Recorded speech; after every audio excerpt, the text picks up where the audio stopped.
Kirby, Pokémon, Dragon Quest et j'en passe. Parmi toutes ces vieilles licences qui faisaient peut-être partie de votre enfance, il y en a une que vous connaissez forcément qui m'a marqué étant petit. Que ce soit grâce à ses énigmes captivantes ou encore sa manière unique de faire sentir l'exploration, Zelda est pour moi une de mes licences favorites. C'est pour ça, un matin, je me suis levé et je me suis dit pourquoi pas faire un Zelda-like en 2D, mais en seulement 3 jours. C'est parti.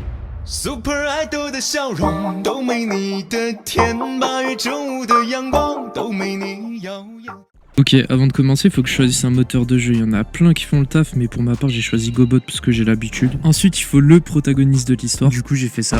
Je suis nul à chier en pixel art. Mais pas d'inquiétude parce qu'il y a un site qui s'appelle Itch.io où je peux trouver des assets graves sympas. Et comme je suis un gros rat, je regarde les assets gratuits. Hey, guettez le rat, wesh. Bon, après quelques minutes de recherche, j'ai trouvé ça. C'est grave cool parce que les animations sont assez complètes. Il est animé pour marcher, rester immobile et attaquer. Donc je perds pas de temps, je crée mon projet et après quelques lignes de code, mon perso peut enfin marcher. Let's go.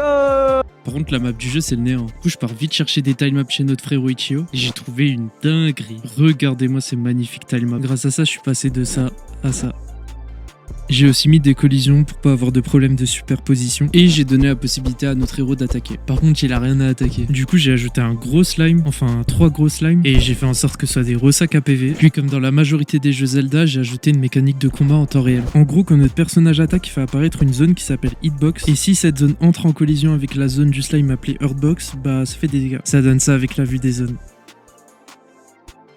On commence à être bien, mais j'arrive presque à la fin de cette journée. Pour la finir, j'ai ajouté la fameuse barre de vie qu'on retrouve dans tous les Zelda. Tu connais, ça vient de Itch.io. Et bien sûr, le fait que notre perso puisse prendre des dégâts.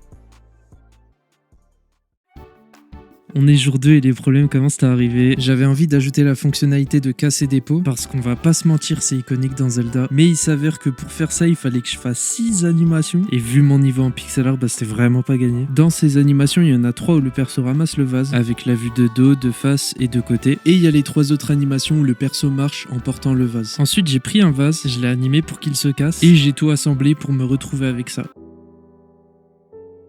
Je sais pas trop quoi dire. Il y avait clairement un problème de gravité, mais ça va, ça m'a pas pris trop de temps à corriger. Il est 11h et je vais passer à une étape importante du jeu, les objets. Alors j'aurais bien voulu créer plein d'objets, mais mon temps est limité. Du coup bah j'ai créé que 3 objets. C'est pas trop ça mes dessins. À gauche c'est censé être une potion et vous allez voir qu'elle va jouer un rôle très important car je vous ai pas dit mais je vais faire un boss super dur à tuer. Ensuite au milieu on a une boule de slime en référence au slime à combattre et pour finir on a le fameux rubis rouge même si c'est pas vraiment un objet mais de la monnaie. Ok maintenant qu'on a tout ça j'ai créé l'inventaire pour stocker les objets puis j'ai mis 2 moyens en place pour récupérer ces objets. Le premier moyen c'est en tuant un ennemi et le second c'est en ouvrant un coffre. Après ça j'ai un peu modifié la map et j'ai ajouté un petit donjon pour y mettre le boss à la fin.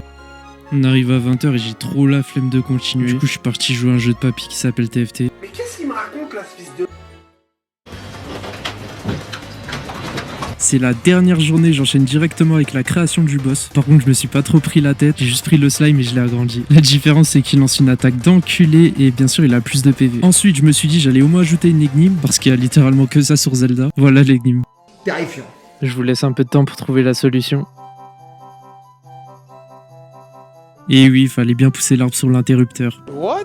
J'arrive vers la fin de la journée et je trouve que le jeu manque un peu de vie et de profondeur. Du coup, je décide de m'inspirer de la forêt Eterna dans Pokémon. Et de ce pas, j'ai ajouté des particules de vent, des particules de feuilles, des rayons de lumière et du feuillage flouté que je mettrai en premier plan. Putain, on dirait que je suis en train de lister une recette de cuisine. Ceci dit, ça rend plutôt bien, mais je trouve que ça manque un peu de mouvement. Du coup, j'ai animé les arbres vite fait avec Pixel Over.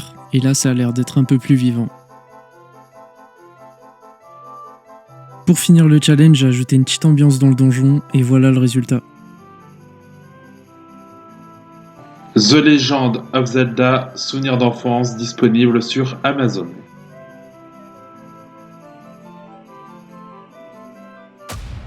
Bah merci d'être resté jusque là. Si ça se trouve ce mini devlog est éclaté, mais si jamais ça vous a plu, n'hésitez pas à vous abonner pour pas rater la suite. Ciao ciao.